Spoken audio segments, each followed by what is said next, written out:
दोस्तों, अगर आप और अच्छी नींद चाहते हैं तो हमारी प्यारी सी ऐप नींद को इंस्टॉल करें। इस ऐप पर आपको एक्सक्लूसिव स्लीप स्टोरीज़ मिलेंगी और आप बिना यूट्यूब प्रीमियम के भी इन स्टोरीज़ को बैकग्राउंड में सुन सकेंगे। इंस्टॉल करने के लिए आप हमारी वेबसाइट neend.app पर ज़रूर आइए और अच्छी कहानियाँ, स्लीप म्यूज़िक, कुछ टिप्स सुनने के लिए इस चैनल को सब्सक्राइब कीजिए।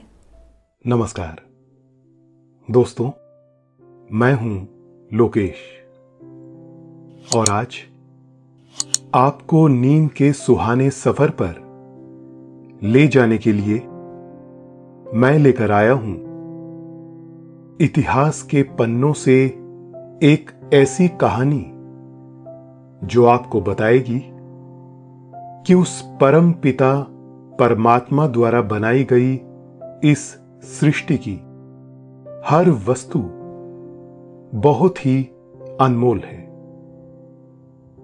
ईश्वर ने जिस तरह से इस सृष्टि का निर्माण किया है और उसमें सुंदर सुंदर पेड़ पौधे, पशु पक्षी, नदियां, समंदर, झरने, कंकर, पत्थर, पहाड़ जैसी बेशकीमती और मनमोहक चीजें बनाई हैं, वो अद्भुत और अतुलनीय है।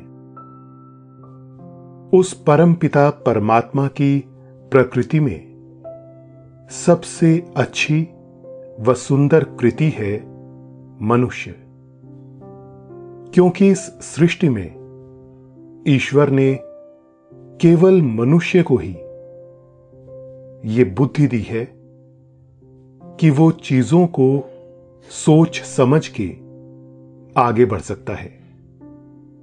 इस सृष्टि में केवल एक मनुष्य ही ऐसा प्राणी है जो सबसे अनमोल और बेशकीमती है, क्योंकि अपने जीवन में मनुष्य अपनी बुद्धि का इस्तेमाल करके हर छोटी से छोटी तथा बड़ी से बड़ी वस्तु को हासिल कर सकता है। लेकिन क्या हो जब कोई मनुष्य इस अमूल्य जीवन को व्यर्थ का समझने लगे?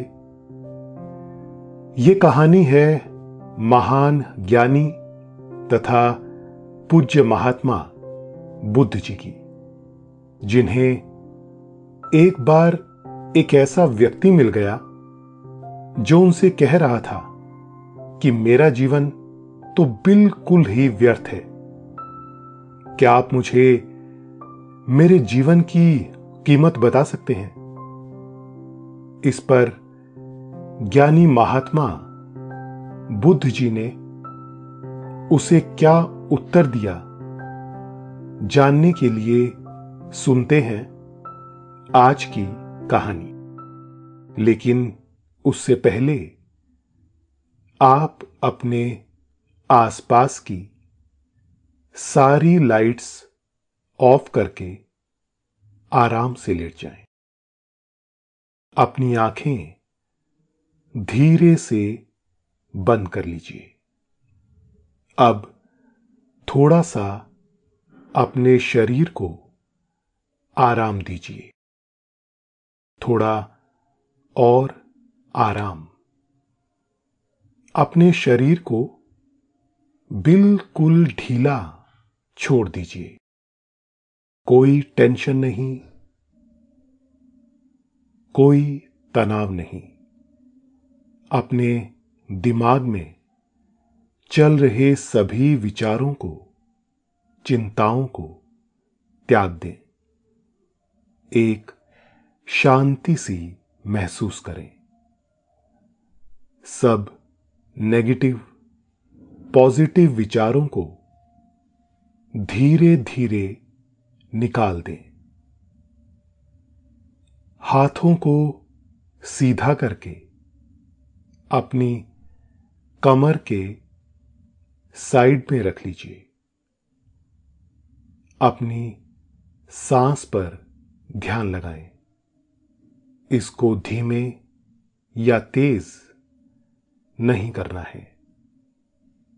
बस ध्यान देना है कि कैसे वो आपके नाक, गले में होते हुए फेफड़ों में आ रही है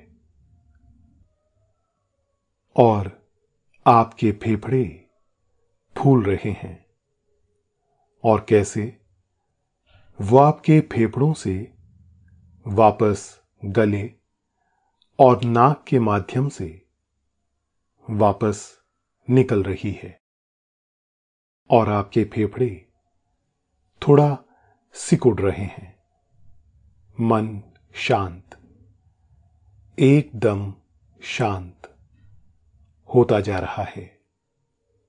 आप बहुत अच्छा महसूस कर रहे हैं। खुद को काफी हल्का फील कर रहे हैं। सब तरफ शांति ही शांति है, सुकून है, खामोशी है।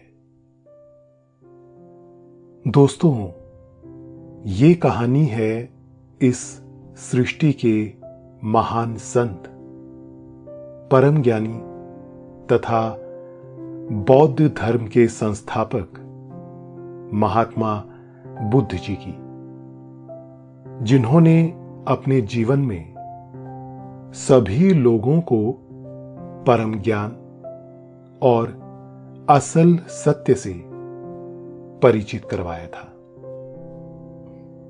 महात्मा बुद्ध जी का मानना था कि व्यक्ति को सदैव अच्छे कर्म करने चाहिए और दूसरों की सेवा के लिए तत्पर रहना चाहिए।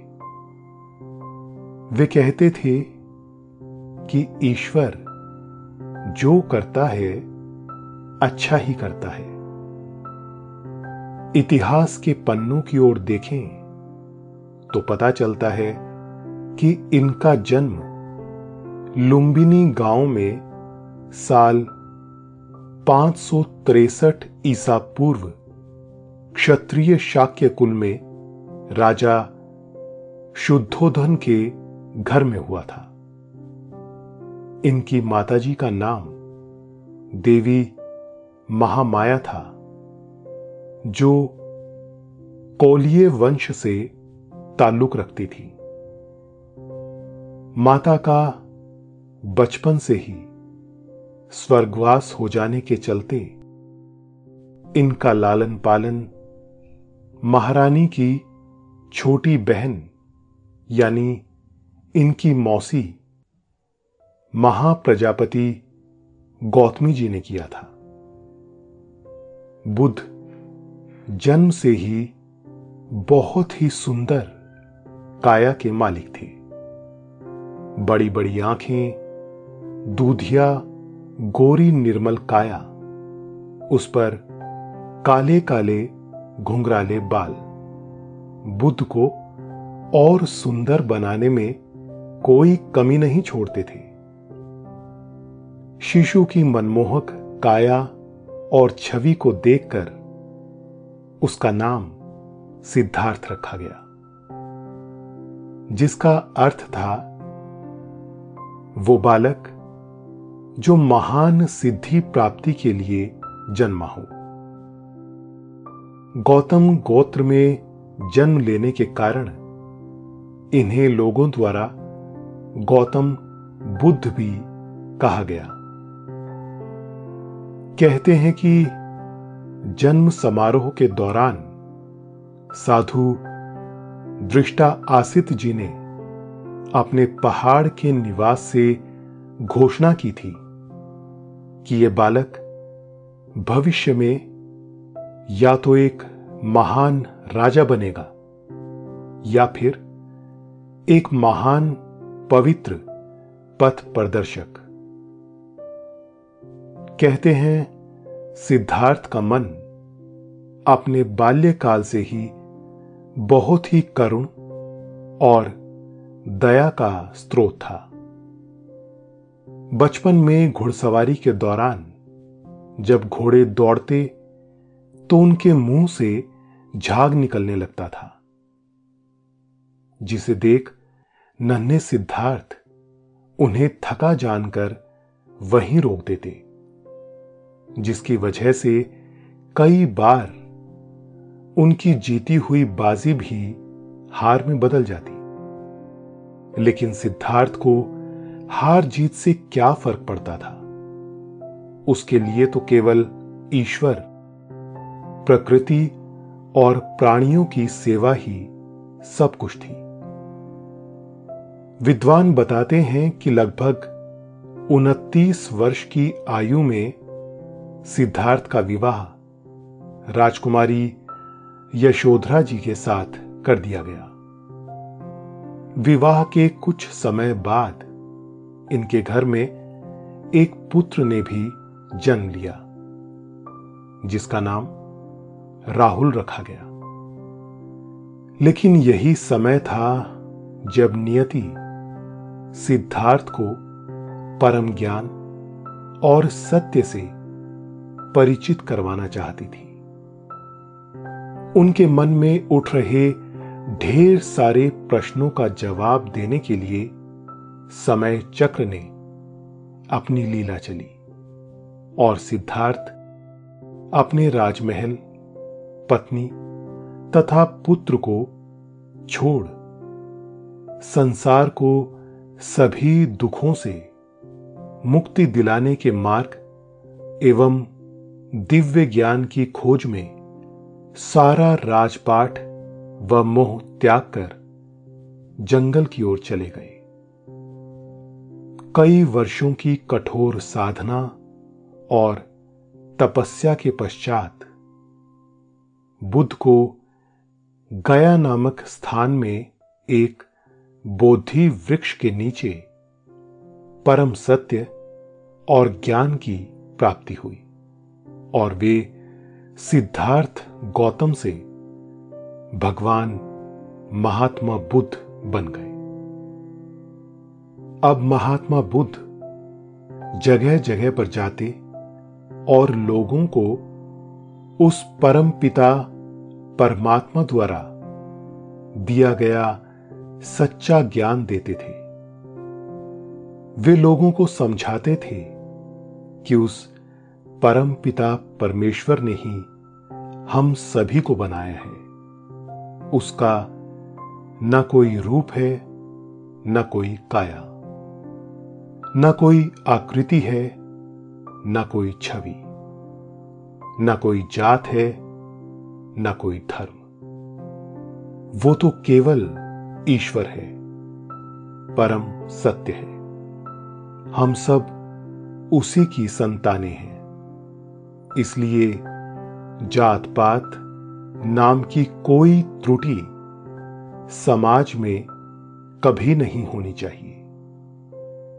यदि हम उस परमात्मा को सच्चे मन से पाना चाहते हैं तो हमें मिलजुल कर रहना होगा। इस प्रकृति की सभी चीजों पर हर प्राणी का बराबर का हक है। महात्मा बुद्ध जी के श्रीमुख से ऐसी ज्ञान भरी बातें सुनकर धीरे धीरे कई लोग उनके साथ जुड़ने लगे। जहां महात्मा बुद्ध के पास केवल एक दो लोग हुआ करते थे, वहीं अब उनके साथ उनके भक्तों की मंडली सी बन गई थी। उनकी महानता धीरे धीरे लोगों में ऐसी बढ़ी कि वो जहां से भी गुजरते, लोग उनके दर्शनों से स्वयं को धन्य करते थे।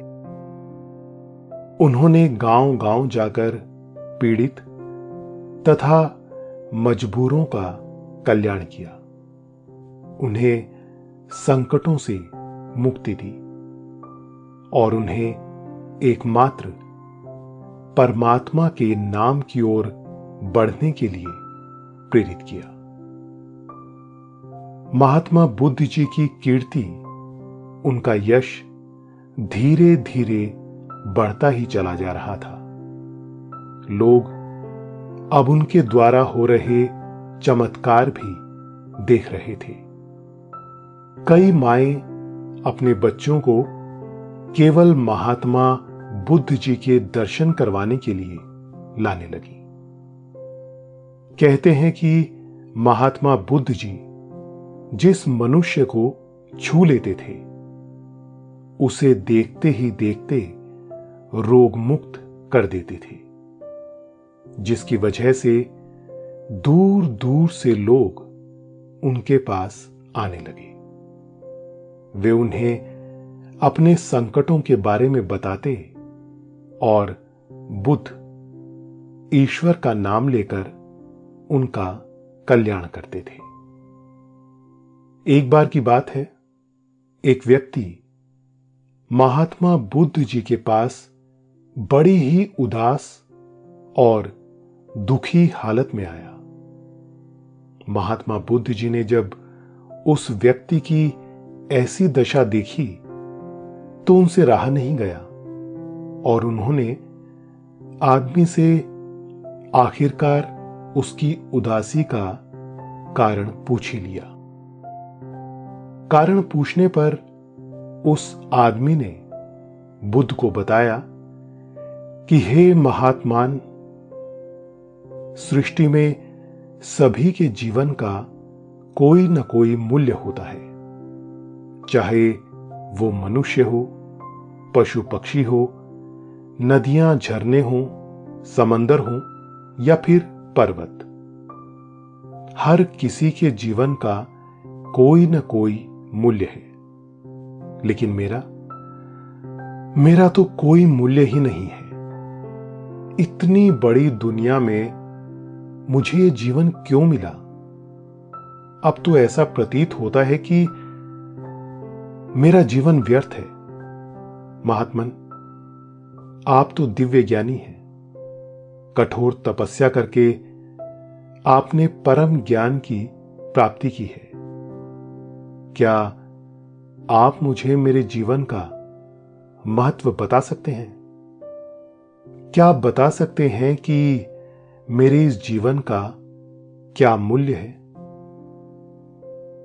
उस आदमी से इतनी बातें सुनकर महात्मा बुद्ध मुस्कुराते हुए बोले, वत्स, मैं तुम्हें तुम्हारे सारे प्रश्नों के उत्तर दूंगा, लेकिन उससे पहले तुम्हें मेरा एक काम करना होगा।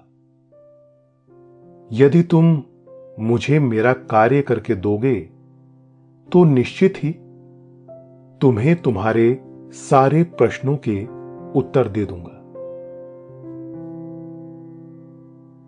आदमी बुद्ध की बातें सुनकर हैरान हो गया। उसने सोचा कि महात्मा भी कभी किसी को कोई काम बताते हैं भला, और वैसे भी मैं इनके किस काम आ सकता हूं? इतना सोचकर उस आदमी ने महात्मा बुद्ध से पूछा, महात्मन, मैं भला आपके किस काम आ सकता हूं? मैं तो किसी काम का हूं ही नहीं। सब मुझे बेकार कहते हैं। शायद मैं आपका दिया हुआ कार्य भी ना कर सकूं, क्योंकि मुझ में कोई सामर्थ्य ही नहीं है। इस पर बुद्ध ने कहा कि उसकी चिंता तुम मत करो। तुम केवल मेरा कार्य करने के लिए स्वयं को तैयार करो। आदमी ने सोचा कि महात्मा की बात भी सही है।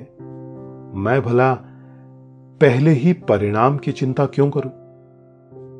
आदमी ने महात्मा बुद्ध जी से कहा, ठीक है महात्मन, मैं आपका कार्य पूरी निष्ठा और ईमानदारी से करने का प्रयास करूंगा। परिणाम क्या होगा मैं नहीं जानता। इस पर महात्मा बुद्ध बोले, वो तो कोई भी नहीं जानता। हमारा कार्य केवल कर्म करना है। इसके बाद महात्मा बुद्ध ने उसे अपने झोले में से एक पत्थर दिया और कहा, जाओ बाजार में इसकी कीमत पता करके आओ। जो भी तुम्हें रास्ते में मिले सभी व्यक्तियों से इसकी कीमत के बारे में पूछना है, लेकिन स्मरण रहे इसे बेचना नहीं है। इसकी कीमत जानने के बाद सूर्यास्त के समय यहीं पर मेरे पास आना और अपने सभी प्रश्नों के उत्तर ले जाना। आदमी मन ही मन सोच रहा था कि मैं तो महात्मा बुद्ध जी के पास अपने सवालों के जवाब लेने के लिए आया था, लेकिन महात्मा बुद्ध जी ने तो मुझे ही काम पर लगा दिया। खैर कोई बात नहीं, अगर इतना सा काम करके मुझे मेरे सभी सवालों के उचित उत्तर मिल जाते हैं तो इतना सा कार्य करने में भी लाभ ही है।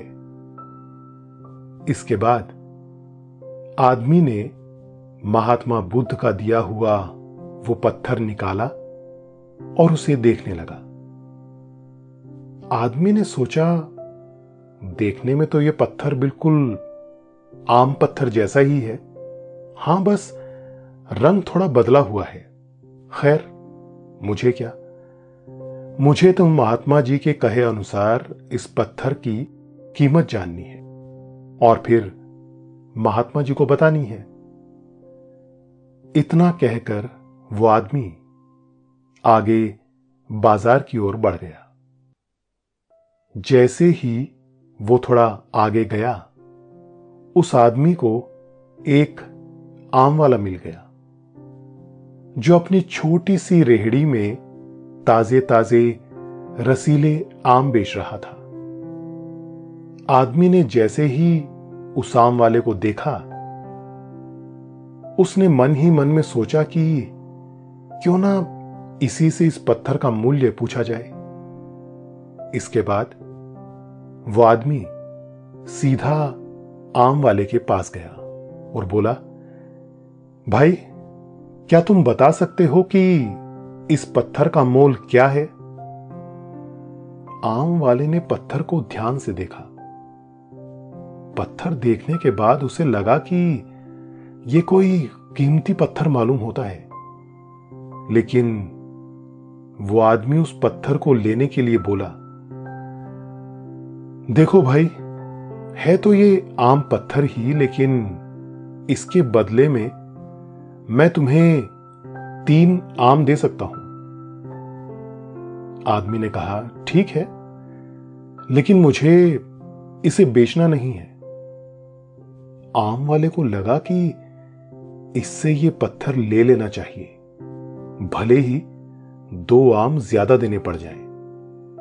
आम वाले ने उसे फिर कहा, देखो भाई, तुम अब मेरे पास आ ही गए हो तो मैं तुम्हारे लिए इस पत्थर के बदले तुम्हें 10 आम दे सकता हूं। तुम यदि चाहो तो आम अपनी इच्छा से चुन सकते हो।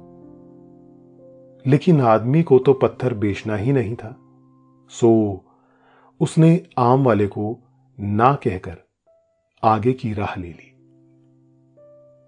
जैसे ही वो थोड़ा सा और आगे गया, उसे इस बार सब्जी वाला मिल गया जो अपनी छोटी सी दुकान में तरह तरह की हरी हरी सब्जियां बेच रहा था। लोग एक के बाद एक उसके पास से सब्जी ले रहे थे और आगे बढ़ रहे थे। सब्जी की दुकान पर भीड़ देखकर आदमी ने सोचा, हो ना हो ये सब्जी वाला ही इस पत्थर की असली कीमत बता सकता है। इतना कहकर आदमी उस सब्जी वाले की दुकान पर भीड़ कम होने का इंतजार करने लगा। जैसे ही भीड़ कम हुई, वो सब्जी वाले के पास गया और विनम्रता से बोला, भाई साहब, क्या आप मुझे इस पत्थर की सही कीमत बता सकते हैं? सब्जी वाले ने पत्थर अपने हाथ में पकड़ा और उसे ध्यान से देखने लगा। उसने अपनी सोच और समझ से अंदाजा लगाया कि यह पत्थर आम पत्थर के जैसा नहीं है। इसलिए उसने आदमी से कहा, देखो भाई, यह पत्थर आम पत्थर जैसा नहीं दिखता है, इसलिए मैं तुम्हें इस अनोखे पत्थर के लिए 1 बोरी आलू दे सकता हूं। आदमी ने मन ही मन में सोचा, मतलब 10 आमों से तो इस पत्थर की कीमत ज्यादा है। आदमी ने उससे पत्थर लिया और उस सब्जी वाले को धन्यवाद देते हुए बोला, आपकी मेहरबानी भाई साहब, लेकिन यह पत्थर मुझे बेचना ही नहीं है। इस पर सब्जी वाले ने कहा, जैसी आपकी मर्जी भाई। इसके बाद पत्थर का उचित मूल्य जानने के लिए वो आदमी अब किसी और व्यक्ति को ढूंढने के लिए आगे बढ़ गया। जैसे जैसे समय बीतता गया, आदमी आगे बढ़ता चला गया। एक जगह पहुंचने के बाद आदमी को एक सुनार की दुकान मिली, जहां महंगे महंगे आभूषण दुकान की शोभा बढ़ा रहे थे। कहीं सोने के भांति भांति के हार, तो कहीं सोने की अंगूठियां। सोने और चांदी के इतने सारे आभूषणों को देख उसे लगा, हो ना हो ये सुनार ही इस पत्थर की असली कीमत बता सकता है। सो आदमी ने बिना समय गंवाए ही सुनार की दुकान पर पहुंचा और दुकान पर बैठे सुनार को पत्थर दिखाते हुए बोला, भाई साहब, क्या आप मुझे इस पत्थर का उचित मूल्य बता सकते हैं? दुकानदार ने पत्थर बहुत ही ध्यान से पकड़ा और उसकी बारीकियों का अंदाजा लगाते हुए बोला, ये पत्थर तो बहुत कीमती है, इसके लिए मैं तुम्हें 1 लाख रुपए दे सकता हूं। बोलो, दे दूं 1 लाख अभी? आदमी बोला, नहीं नहीं महाशय, मूल्य बताने के लिए बहुत बहुत धन्यवाद, लेकिन मुझे यह पत्थर बेचना नहीं है। इस पर दुकानदार को लगा कि यह पत्थर तो बहुत कीमती है, इसे इतनी आसानी से अपने हाथ से जाने देना ठीक नहीं है। उसने आदमी को बोला, अरे भाई, तुम तो बुरा मान गए। मैं तुम्हें इस कीमती पत्थर के बदले 10 लाख रुपए तक दे सकता हूं। बोलो, अब क्या निर्णय है तुम्हारा? आदमी ने फिर बोला, नहीं महाशय, मुझे ये पत्थर नहीं बेचना है। आदमी ने उससे पत्थर लिया और आगे की ओर बढ़ गया। इस सारे घटनाक्रम में समय इतनी तेजी से गुजर रहा था कि अब शाम होने को आई थी। आदमी ने सोचा कि अब महात्मा बुद्ध जी के पास चलता हूं। जैसे ही वो महात्मा बुद्ध जी के पास जाने के लिए वापस मुड़ा, उसे रास्ते में जौहरी की दुकान मिल गई, जहां ढेर सारे कीमती पत्थरों के चित्र लगे हुए थे। आदमी ने सोचा, महात्मा जी के पास जाने से पहले एक बार इस जौहरी से भी इस कीमती पत्थर का मूल्य जान ही लेता हूं। हो सकता है कि ये इस पत्थर की असली कीमत बताने में सक्षम हो। आदमी ने इतना सोचकर सीधा जौहरी की दुकान की राह पकड़ी और उसे वो कीमती पत्थर दिखाते हुए बोला, महाशय, क्या आप बता सकते हैं कि इस पत्थर की क्या कीमत होगी? जौहरी ने उस कीमती पत्थर को ध्यान से देखा। कुछ देर पत्थर पर नजरें जमाने के बाद आदमी हैरान रह गया। उसने आदमी से बोला, भाई तुम्हें यह पत्थर कहां से मिला? इस पर आदमी बोला, क्यों भाई, आप मुझे बस इसकी सही कीमत बता दीजिए। जौहरी ने आदमी को कहा, भाई साहब, ये तो बहुत ही कीमती पत्थर है। यदि तुम ये मुझे देते हो तो मैं तुम्हें इसके लिए 1 करोड़ रुपए दे सकता हूं, क्योंकि इससे ज्यादा इस समय मेरे पास है ही नहीं। आदमी ने जौहरी को कहा, ठीक है भाई साहब, आप ये पत्थर मुझे दे दीजिए। कीमत बताने के लिए धन्यवाद। जैसे ही आदमी उसकी दुकान से जाने लगा, जौहरी फिर बोला, रुकिए भाई साहब, वास्तव में सच कहूं तो यह पत्थर बहुत ही अनमोल पत्थर है। यदि मैं तुम्हें अपनी सारी दुकान दे दूं, फिर भी इस पत्थर की कीमत पूरी नहीं होगी। यहां तक कि यदि इस बाजार की सारी दुकानें भी तुम्हें मिल जाएं, फिर भी इस पत्थर का मूल्य अधिक ही रहेगा। इतना सुनकर आदमी दंग रह गया। उसने जौहरी से वो पत्थर लिया और सीधा महात्मा बुद्ध जी के पास पहुंच गया। जैसे ही वो महात्मा बुद्ध के पास पहुंचा, उसने महात्मा जी को सुबह से लेकर शाम तक का सारा वाकया सुना दिया। किस तरह उसे पहले आम वाला, फिर सब्जी वाला, फिर सुनार और फिर जौहरी मिला। सारी बातें सुनने के बाद महात्मा जी बोले, अब तुम्हें क्या लगता है इस पत्थर की क्या कीमत होगी? आदमी बोला, महात्मन, मेरी नजर में तो यह पत्थर अब अनमोल है।